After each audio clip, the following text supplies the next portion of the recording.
자, 실내 구간의 길이와 오차 보겠습니다. 모평균의 추정에서 가능하면 오차나 실내 구간의 길이가 작아야 의미 있는 조사일 것이다. 그렇죠?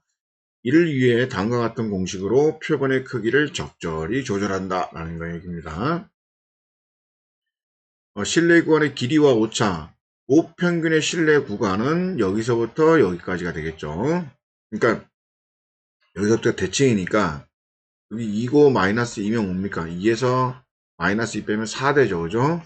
요거 2배 하면 실내 구간의 길이가 되겠다라는 걸 알 수가 있습니다. 그래서 여기서 요거 뺀 거니까 요겁니다. 요거. 보이죠? 요거를 2배 하라 이런 얘기입니다. 오차는 그쵸? 오른쪽으로 이만큼이고 왼쪽으로 이만큼이니까 최대 오차는 요게 되겠다라는 걸 알 수 있죠. 모평균을 추정할 때 실내 구간의 길이는 짧을수록 좋다. 그래야 더 정밀해지니까 이해 있는 말입니다. 아까 말했죠. 평균이 여기인데 이렇게 길쭉하게 이렇게 있으면은 이렇게 걸려도 그죠? 오차 범위가 굉장히 커지죠. 그죠? 근데 짧게 이렇게 됐는데 있으면은 이거는 신뢰도가 좀 있다 이런 거. 신뢰보다도 믿을 수 있다 이런 얘기죠. 하지만 실내 구간의 길이를 줄이려면 신뢰도가 낮아진다. 당연하겠죠. 거꾸로 신뢰도를 높이면 실내 구간의 길이가 길어진다. 신뢰도를 유지한 채 실내 구간의 길이를 줄이는 유일한 방법은 표본의 크기를 늘리는 것뿐이다 라고 되어 있습니다. 무슨 얘기냐면 여기 분모에 있죠. 분모. 그러니까 분모가 커지면 커질수록 이 값은 작아지죠. 또 이것도 작아지죠. 그러면 표본 평균에서 빼는 게 작아지니까 상대적으로 뭡니까? 작다라는 걸 알 수가 있죠. 자, 어느 고등학교 학생 중에서 100명을 이미 추출하여 키를 조사한 결과 평균이 170, 표준 편차가 10이었다. 이 학교 전체 평균의 m에 대한 다음을 구하라. 실내 구간을 95% 하라 이런 얘기입니다. 그러니까 이미 추출한 100명과 조사했더니 평균이 170이고 표준 편차가 10이었는데 요 데이터를 가지고 실제 전체 학생 다 조사하면 평균이 어떻게 될 것인지 조사하라 이 말입니다. 모평균의 실내 구간을 구하려면 표본 평균, 모표준 편차, 표본의 크기를 알아야 한다. 그런데 이 문제처럼 묘표준 편차 대신 표본 표준 편차가 주어진 경우가 대부분이다. 당연하죠. 모표준 편차는 구할 수가 없어요. 구하려면 어떻게 됩니까? 대상을 다 전체 조사해야만 구할 수 있는 겁니다. 이때 그래서 요걸 쓴다라는 겁니다. 이때 표본의 크기 n이 값이 충분히 크면 약 30개 이상이면 요 표준 편차 대신 표본 표준 편차를 사용해도 된다라고 지금 되어 있습니다. 표본 평균이 170, 표본의 크기가 100. 이때 표본의 크기가 충분함으로 그죠? 30개 이상이니까 충분함으로 표준 편차 10을 표본 표준 편차 10을 모 표준 편차 시그마로 대신 사용한다라는 얘기입니다. 됐죠? 그러면 요거 시그마인데 요걸 쓰겠다는 거죠. 시그마인데 요거 쓰고 n은 100, 95%니까 1.96, 1.96. 이건 x바니까 170, 170. 요거 계산하면 168에서 171 사이에 있을 확률이 95%다 이런 얘기입니다. 대충 요 안에 있다는 얘기죠. 모평균의 신뢰도가 99%면 요겁니다. 그러니까 평균이 168일 수도 있고, 그죠? 169일 수도 있고, 170일 수도 있고, 171일 수도 있다, 이런 얘기예요. 이 안에 분명히 있다, 이런 얘기죠. 거의 99%니까.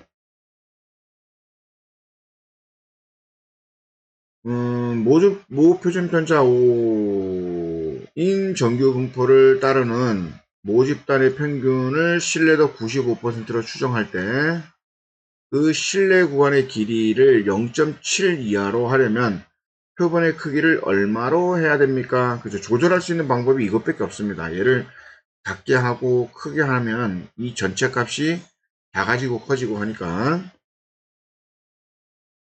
그럼 N개죠. N개 몇 개를 뽑아야 될지 모르니까 N개의 표본을 뽑아 신뢰도 95%의 보평균을 추정할 때 신뢰 구간의 길이가 0.7 이하의 이므로 우리 신뢰 구간은 어떻게 됩니까?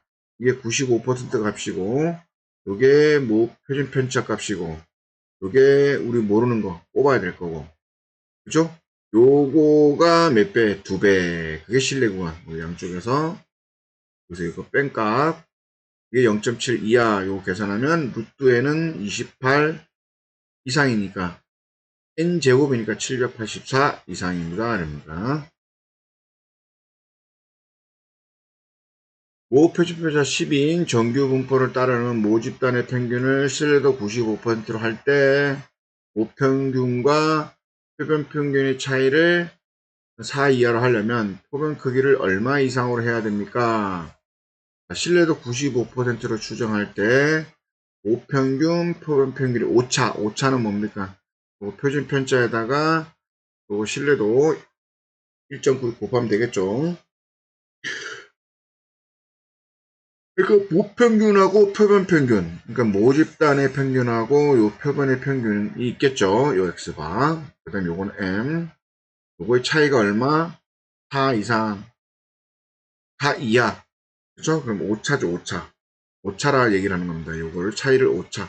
뭐 편차라 해야 되나? 오차라 해야 되나? 오차입니다.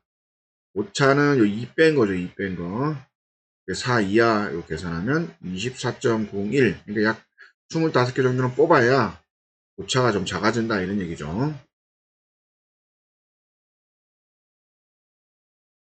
정규 분포가 있고 모집단에서 표본을 추출하여 모평균을 추정할 때 모평균 M의 신뢰구간은 다음과 같이 옳은 것을 고르시오. 신뢰도를 낮추려면 표본의 크기를 크게 하면 신뢰구간의 길이는 작아진다. 맞는 말이죠. 신뢰도를 낮추면 표본의 크기를 작게 하면 신뢰구간이 길어진다. 표본이 짧아져야 되죠. 그죠? 그 다음에 신뢰도를 일정할 때 표본의 크기가 클수록 표본의 크기가 작을수록 신뢰 구간의 길이는 잘 길어진다가 되겠죠. 보십니다. 읽어보겠습니다. 표본의 크기 n이 일정할 때 신뢰도가 높아지면 신뢰 구간의 길이는 길어지고 신뢰도가 낮아지면 신뢰 구간의 길이는 짧아진다. 맞는 말이죠. 그죠? 신뢰도 A%가 일정할 때 표본의 크기 n값이 커지면 신뢰 구간의 길이는 짧아지고 그죠? 신뢰 n값이 작아지면 신뢰 구간이 길어진다. 자, 요거 우리 식을 한번 보면서 얘기를 할게요.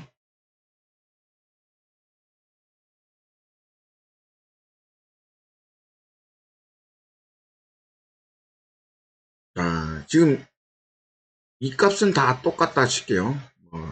굳이 얘기하면 70 더하기 2 할게요. 그냥 계산할 편하게. 그 다음에 얘는 10 이렇게 하고요.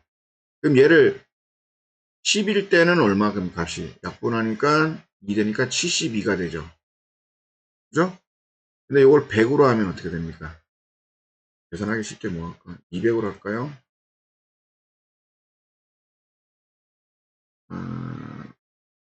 10을 했고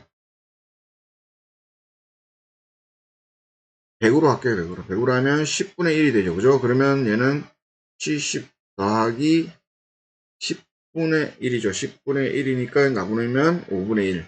5분의 1은 0.2. 어떻습니까? 70.2가 되죠. 숫자가 작아지고 있죠. 그러니까 분모가 커지면은 숫자가 작아져. 그러니까 신뢰 구간은 어떻게 됩니까? 얘가 커지니까 이 값이 작아져요. 그러면 신뢰 구간의 길이가 짧아진다. 얘가 커지면 짧아진다. 이해됐죠? 얘가 작으면 길어진다. 이해되겠죠? 그렇게 이해하시면 편할 것 같습니다. 분모에 있기 때문에 그렇게 이해하시면 되겠습니다. 네, n의 표본의 크기가 커지면 짧아진다. 작아지면 길어진다. 이것만 기억해도 충분히 이해가 될 겁니다. 네, 여기까지 하겠습니다.